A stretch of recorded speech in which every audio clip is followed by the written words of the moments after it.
হরে কৃষ্ণ, রাধে রাধে।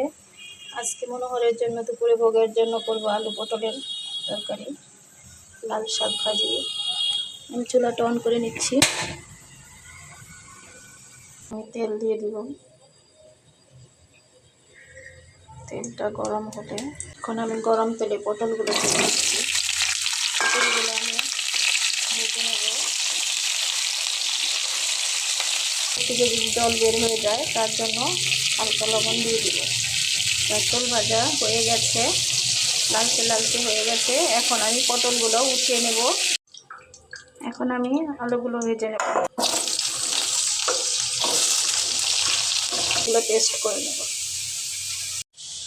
আমার আলুগুলো অনেক সুন্দর ভাজা হয়ে গেছে। এখন আমার আলুগুলো উঠিয়ে রাখবো। কড়াইতে তেল দিয়ে দিয়েছি, তেলটা গরম হয়ে গেছে। এখন আমি দিয়ে দিব জিরে ফোড়ন, শুকনো লঙ্কা, তেজপাতা ফোড়ন,